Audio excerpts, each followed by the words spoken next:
Assalamualaikum warahmatullahi wabarakatuh. Saya Nadia Putri dengan NIM C1C021194 Prodi Akuntansi Universitas Jambi.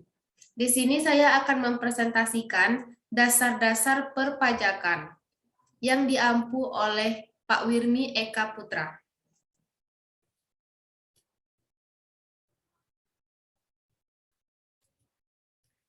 Pengertian hukum pajak. Hukum pajak adalah sekumpulan peraturan yang mengatur hak dan kewajiban serta hubungan antara wajib pajak dan pemerintah selaku pemungut pajak. Sedangkan menurut para ahli seperti Rahmat Sumitro berpendapat, hukum pajak adalah kumpulan peraturan yang mengatur hubungan rakyat selaku pembayar pajak dengan pemerintah selaku pemungut pajak. Menurut Erli Swandi, hukum pajak atau hukum fiskal merupakan bagian dari hukum publik yang mengatur hubungan antara rakyat selaku wajib pajak dengan penguasa atau pemerintah selaku pemungut pajak. Menurut Dr. Suparman Suhamijaya, menurutnya, hukum pajak adalah hukum yang mengatur masalah perpajakan yang akan meringankan biaya produksi barang dan jasa untuk mencapai kesejahteraan umum.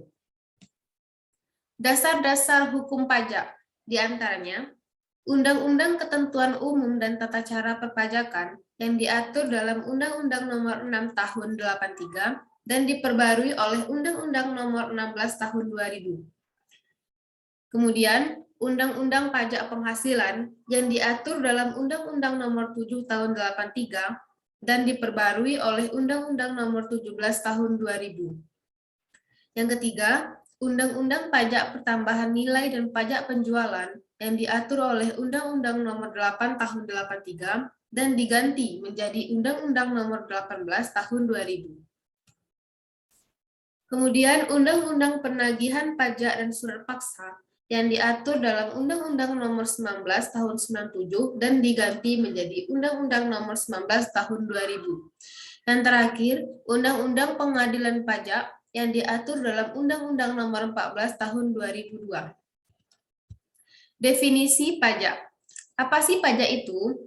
Pajak menurut Undang-Undang Nomor 16 Tahun 2009 tentang perubahan keempat atas Undang-Undang Nomor 6 Tahun 83 tentang ketentuan umum dan tata cara perpajakan, pada pasal 1 ayat 1 berbunyi, pajak adalah kontribusi wajib kepada negara yang terutang oleh orang pribadi atau badan yang bersifat memaksa berdasarkan undang-undang, dengan tidak mendapatkan imbalan secara langsung dan digunakan untuk keperluan negara bagi sebesar-besarnya kemakmuran rakyat.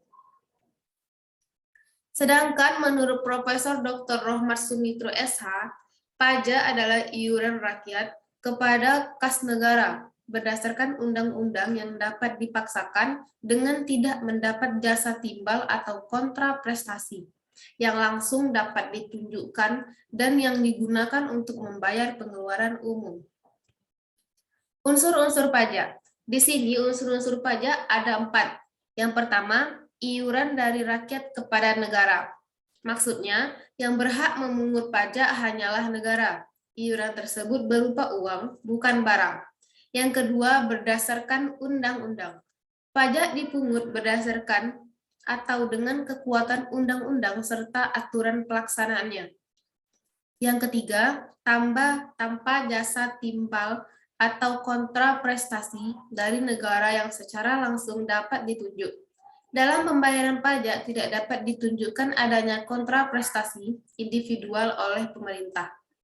Yang keempat, digunakan untuk membiayai rumah tangga negara, yaitu pengeluaran-pengeluaran yang bermanfaat bagi masyarakat luas. Manfaat uang pajak. Manfaat uang pajak ini terbagi menjadi 2, fungsi anggaran dan fungsi mengatur. Fungsi anggaran, pajak berfungsi sebagai salah satu sumber dana bagi pemerintah untuk membiayai pengeluaran-pengeluarannya. Sedangkan fungsi mengatur, pajak berfungsi sebagai alat untuk mengatur atau melaksanakan kebijaksanaan pemerintah dalam bidang sosial dan ekonomi. Teori pemungutan pajak. Teori pemungutan pajak ini terdiri dari 5 teori. Yang pertama, teori asuransi. Negara melindungi keselamatan jiwa, harta benda, dan hak-hak rakyatnya. Oleh karena itu, rakyat harus membayar pajak yang diibaratkan sebagai suatu premi asuransi karena memperoleh jaminan perlindungan tersebut. Yang kedua, teori kepentingan. Pembagian beban pajak kepada rakyat didasarkan pada kepentingan masing-masing orang. Semakin besar kepentingan seseorang terhadap negara, makin tinggi pajak yang harus dibayar. Yang ketiga, teori daya pikul.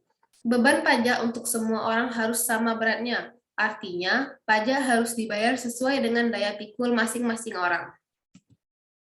Yang keempat, teori bakti.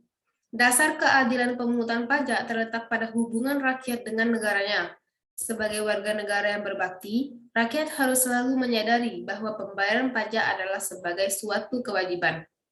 Yang kelima, teori asas daya beli. Dasar keadilan terletak pada akibat pemungutan pajak.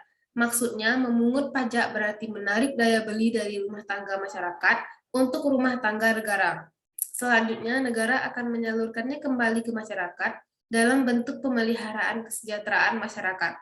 Dengan demikian, kepentingan seluruh masyarakat lebih diutamakan. Azas pemungutan pajak. 1. Azas sumber. Negara berhak mengenakan pajak atas penghasilan yang bersumber di wilayahnya tanpa memperhatikan tempat tinggal wajib pajak. Yang kedua, azas domisili atau azas tempat tinggal. Negara berhak mengenakan pajak atas seluruh penghasilan wajib pajak yang bertempat tinggal di wilayahnya, baik penghasilan yang berasal dari dalam maupun dari luar negeri. Asas ini berlaku untuk wajib pajak dalam negeri. Yang ketiga, azas kebangsaan. Pengenaan pajak dihubungkan dengan kebangsaan suatu negara. Demikianlah presentasi saya hari ini. Semoga dapat menambah pemahaman kita mengenai dasar-dasar perpajakan. Saya Nadia Putri, pamit undur diri. Wassalamualaikum warahmatullahi wabarakatuh.